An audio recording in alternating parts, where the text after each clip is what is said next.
Hi guys, so here we are in my Tokyo apartment. But before we take a further look, let's roll some footage.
So I've been living in Tokyo in this apartment for just under a year.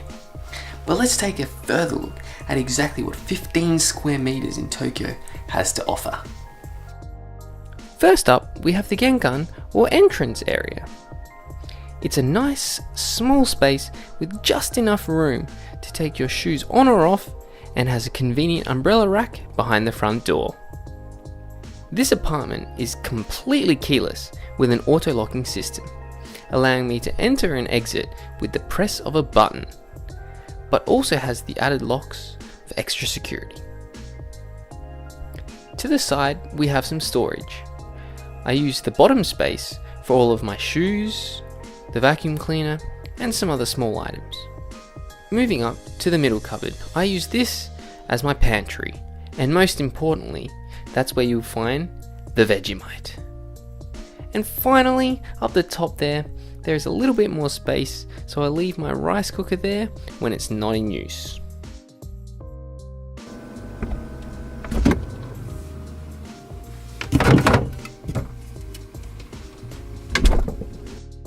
Moving a whole meter deeper into the apartment, we come to the kitchen.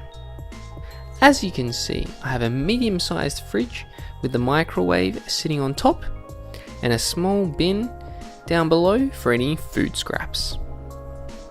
Moving towards the sink, I have the overhead dish rack, where I can leave my dishes to dry with any of the excess water falling straight down below, making life that little bit easier. And to the far side, I have another small rack for a few different spices and seasonings, and right beneath that is a 2-burner electric stovetop. In the cupboard under the sink, you'll find the typical kitchen utensils: forks, knives, pots, pans, paper towels, and everything in between.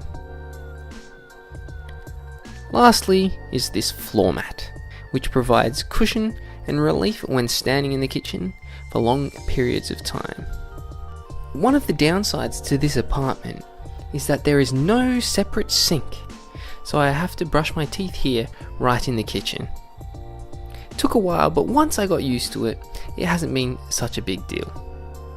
The other thing you may have noticed is the lack of bench space. So to overcome this issue, I use this nifty little gadget that allows me to place my chopping boards over the sink, maximizing the little bench area that I have.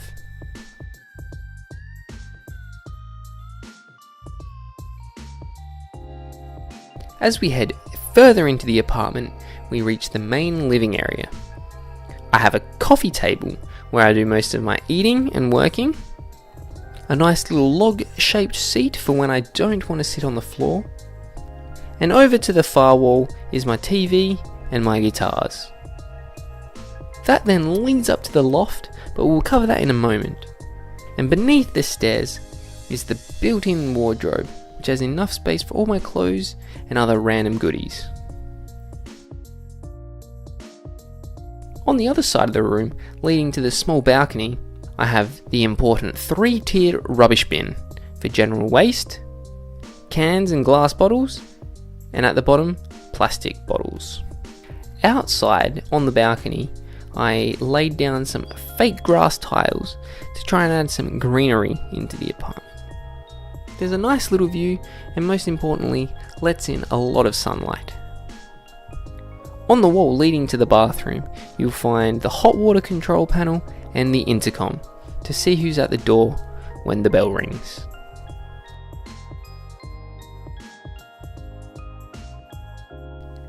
And moving on into the bathroom, you can see I have the ever so famous Japanese toilet, fully equipped with the hose cleaner. There's also a washing machine to the side, and the rest of the cleaning products are kept on the shelf up above. Moving deeper into the bathroom, you'll find the shower and bath. However, I mainly stick to the shower.